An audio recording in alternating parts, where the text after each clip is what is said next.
Hey, what's up everyone? Andrew from American Musical Supply here.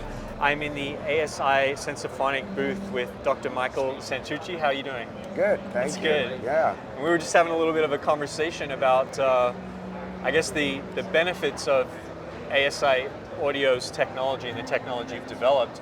And maybe you could share a little bit about, I know I have a background as a drummer, and I do suffer from tinnitus.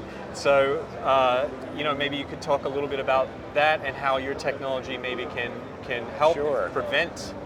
Sensophonics is a company that I'm a doctor of audiology, and I started it in the early 90s.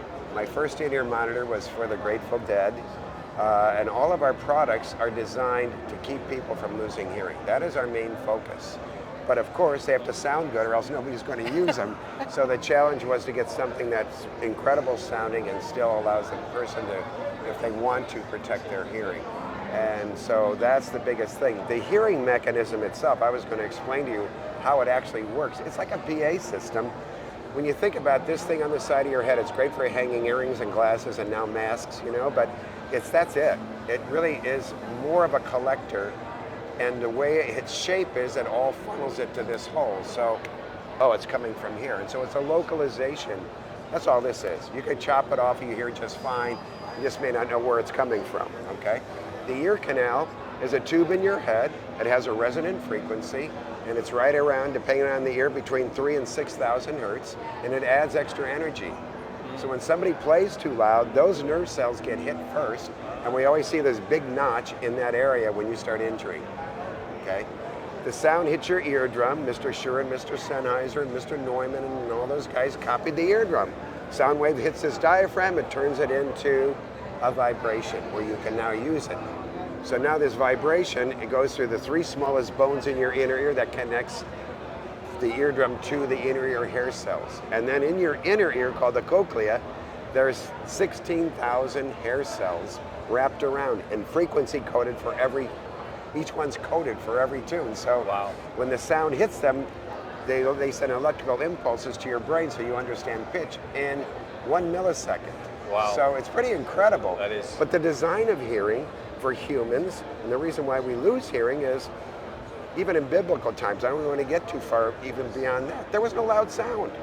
These things are survival, right? They're the only sense that works when you sleep. Baby crying, somebody breaking in, your alarm clock, it's always listening, 24/7. And it's supposed to be able to do that to keep you alive. It hears all the way around you. If it was just vision, every animal would kill us from behind, right? So it's a survival sense meant to be in a quiet world where you hear a twig snap 1,000 yards away and you go, uh-oh, right? And so now we throw loud sound on this system. It wasn't designed for constant loud sound, maybe a clap of thunder, but not a clap of thunder for 4 hours, right? And so those nerve cells get injured.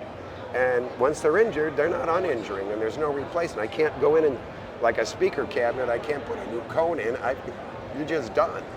So the idea is to try and keep the sound levels down so those nerve cells aren't injured. Some people call it damage, but injured. Right. Your car gets damaged, you get injured, right? So it's a really personal thing. So everything I design is to try and keep that happening. The 3DME has active mics in it. So one of the things is we always say, if you have lots of isolation, you don't have to turn it up as loud. If it's leaking, you only want to hear what you're playing, you've got to start cranking up the pack to hear over what's coming in. So ours block 34 dB, they're in soft silicone. And then people would come to me and say, hey man, between songs, I can't even, we're all yelling at each other and I feel like so plugged up. And so they start pulling one out to get that localization cues back and their spatial cues in a room, and that's better. But the problem is we hear with our brain, and when we give you two ears together, it increases the sound perception by 6 dB. 90 and 90, it sounds like 96. Pull this one away, oops, I better turn this up 6 dB now. Right. And now I got an open ear getting bashed by the drummer and the PA and the crowd. And so I had a famous R&B guy in my office 3 nights sold out at City Winery in Chicago, and he comes in saying, man, my hearing's so good, blah, blah, blah, and I've been so careful, and I test his one ear and it's perfect, and I test the other and he's got this huge notch at that 6K area. And I said, are you taking your left one out? He goes, yeah, why? And I go, this is why. And he literally started crying. He goes, I've been so careful. Nobody told me that was bad. Right. So what the mics in the ears do is allow you to have all those cues, spatial localization. You don't have to do this. So number one, that saves your hearing a lot. For sure. And then we have a limiter, of course, to keep it. It's really a slow adaptive limiter, so it's not going to crunch anything. But you can set that if you really want to keep the levels as a hearing protection device. And then there's 7 bands of EQ to EQ the microphones to make them sound the way you want, because you're your own best sound engineer, right? You know what you want to sound. So that's basically the idea, is just to give people more options to keep their hearing intact. Cool. So the Generation 2 model also has some additional features for, you know, existing monitor engineers or house engineers, right?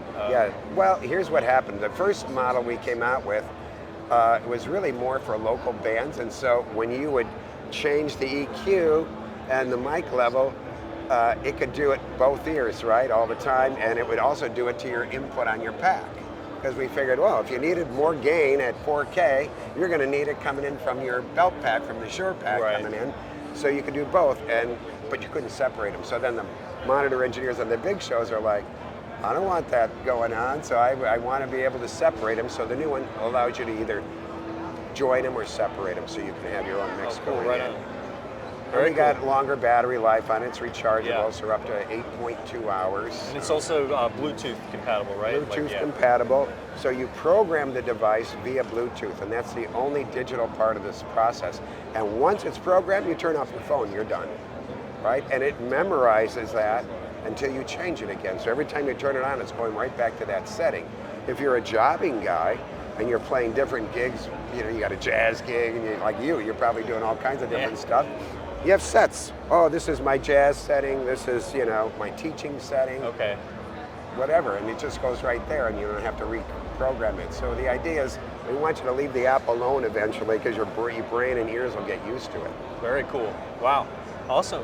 Well, thanks for telling us a little bit about the development of these and why we really need them. I think, you know, I think that's a big thing for someone people who've never really used in-ear monitors may not understand why you need something like the 3D ME system, but as someone who has used in-ear monitors a lot, I can definitely relate that it helps having that ambient sound and being able to get those spatial cues, especially when you're on like a larger stage. And here I am, Mr. Safety, right? But people are in-ear monitors are safety. I go, no, they're not. Right. They're headphones. Right. Are headphones safe if you don't turn them too loud, right? And that's the whole key. So everybody likes to sell them as hearing protection, which they all have that possibility. Right. But we did a study at Vanderbilt, and we did 100 musicians asking them to turn their floor monitors to what they like and their ear monitors to what they like, and we would compare the levels, because I could take probe mic measurements at their eardrum. And I was all excited to show everybody how much people turn down ear monitors. 98 out of 100 of them turned them exactly the same. Wow. If it was 111, it was 111. If Wow. it was 99, it was 99. 98%. Oh my And in gosh. fact, all 100 trials had a 0.6 dB difference between wedge and ear. Wow. Because our brains, I'm a musician, we have this world of forming I call it a sound signature through your life. You know what timbre you like, you know the pitch, you know all those things, and you learn them by pounding it in your head, right? So you don't even think about it anymore. And loudness is one of those. So if you've been playing guitar at 100, you put on your ears, and naturally you're going right to familiar, 100. And I've been told I'm safe now, and I'm like, well, that's nice telling, but... Oh boy, wow. So that's the problem. Well, thanks for spending this time with us today. Thanks, Andrew. You got it. And if you're interested in finding out more information about the ASI Audio 3D ME Generation 2 system, you can visit americanmusical.com. Thanks. Thanks, man.